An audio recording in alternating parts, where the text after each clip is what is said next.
आपके लड़के की कुंडली में मंगल बड़ा ही अशुभ प्रभाव दे रहा है और साथ ही शनि की नीच दृष्टि वैवाहिक सुख को पूर्ण रूप से प्रभावित कर रही है।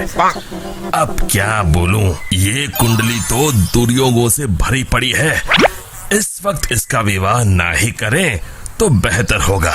ऐसा ना कहिए पंडित जी, बड़ी मुश्किल से रिश्ता आया है, वरना इस नालायक को कौन अपनी लड़की देने वाला है। अब बस आपका ही सहारा है, कोई तो उपाय निकालिए। फिर पंडित जी बताते हैं कि राजू की शादी पहले गांव के बाहर जो पुराना पीपल का बड़ा पेड़ है उस पेड़ के साथ करनी होगी और उसके बाद देविका के साथ उसका विवाह किया जा सकता है। फिर राजू और देविका के परिवार वाले पहले राजू की शादी उस पीपल के पेड़ के साथ कर देते हैं और बाद में देविका के साथ। लेकिन उस पीपल के पेड़ के ऊपर रहने वाली चुड़ैल बहुत खुश हो जाती है और वो समझती है कि राजू और उसकी शादी हो चुकी है। फिर वो देविका के शरीर में प्रवेश कर लेती है और राजू के साथ रहने लगती है।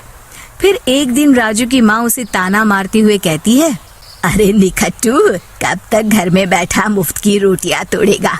अब तो तेरी शादी हो गई है, कुछ तो शर्म कर। क्या माँ, सुबह सुबह फिर से तुम्हारा भाषण शुरू हो गया। तुम चिंता मत करो, मैं जल्द ही खुद का व्यापार शुरू करने वाला हूँ। अरे बेटा, तू किसे बेवकूफ बना रहा है, मुझे या अपने आप को? पिछले 5 सालों से यही सुनते आ रही हूँ। बस बहुत हो गया, मैं कुछ नहीं जानती। कल से अपना और अपनी पत्नी के राशन पानी का इंतजाम तू खुद कर ले। अब तेरा बोझ हम लोग और नहीं उठा सकते। इतना कहकर राजू की माँ वहाँ से चली जाती है। फिर राजू सोच में डूब जाता है। तभी देविका उससे कहती है, सुनिए जी, आप चिंता मत करिए, आपको कहीं काम करने जाने की जरूरत नहीं है, आप बस मेरे पास रहिए। अरे भाग्यवान, अगर कमाने नहीं जाऊंगा तो अपना गुजारा कैसे होगा?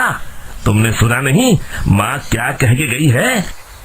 अभी आप बेफिक्र होकर सो जाइए, मेरे पास एक जादुई पोटली है।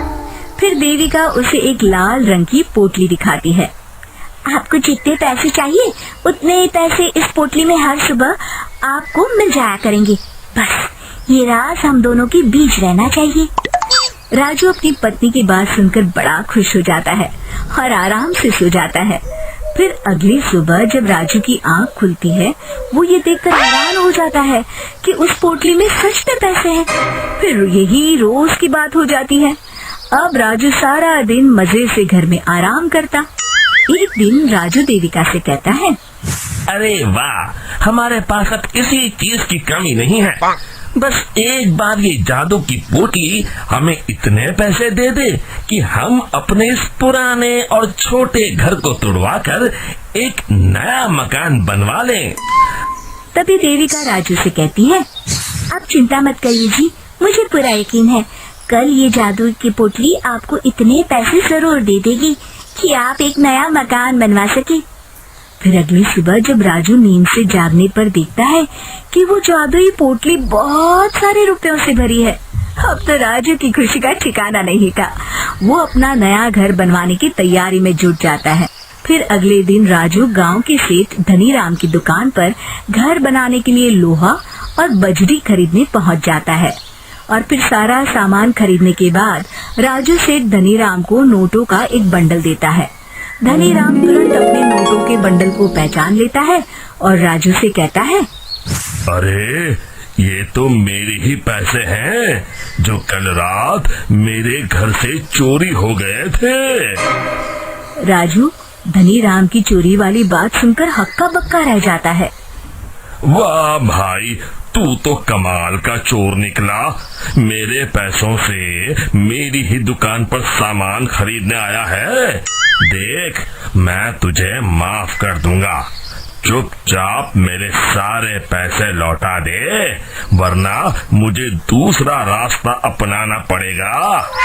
राजू धनीराम की धमकी से बुरी तरह डर जाता है और धनीराम के सारे पैसे उसे लौटा देता है और उससे माफी मांगकर वहाँ से चला जाता है। घर आने के बाद राजू सच्चाई का पता लगाने के लिए रात को सोने का नाटक करता है। फिर आधी रात के बाद वो देखता है कि देविका अचानक एक डरावनी चुड़ैल में बदल गई है और वो घर के बाहर चली जाती है। तब राजू उसका ये रूप देखकर घबरा जाता है।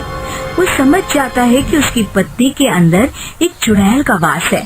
फिर राजू उसका पीछा करता है और उसे लोगों के घरों में चोरी करते देख लेता है। फिर अगले दिन राजू पंडित जी को जाकर सारी बात बता देता है। राजू की बात सुनकर पंडित जी कहते हैं, ये सब कामचोरी और आलस का फल है। मैं जानता हूँ पंडित जी, बस आप मुझे इस चुड़ैल से बचा लीजिए। मैं कसम खाता हूँ आगे से सिर्फ मेहनत करके पैसे कमाऊंगा। अब बस इस मुसीबत से बचने का सिर्फ एक उपाय है।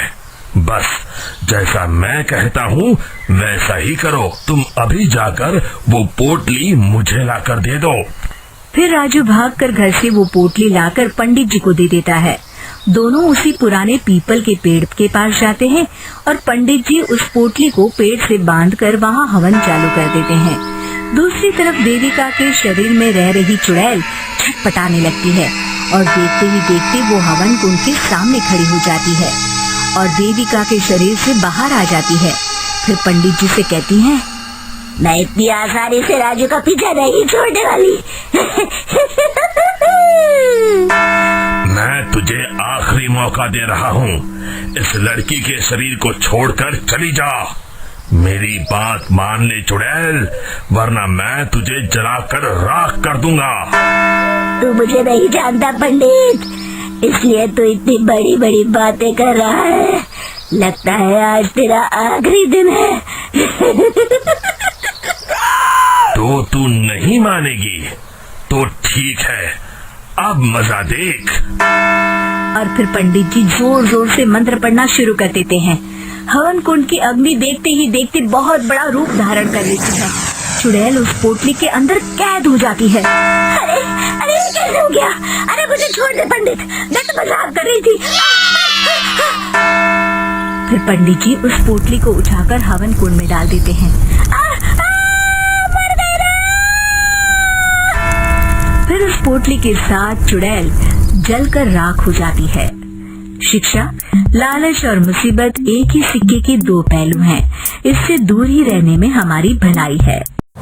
हेलो गाइस, अगर आपको ये मेरी कहानी पसंद आए तो इस चैनल को लाइक एंड सब्सक्राइब कर दीजिए ताकि आपको ऐसी और मज़ेदार कहानियाँ रोज़ देखने को मिले।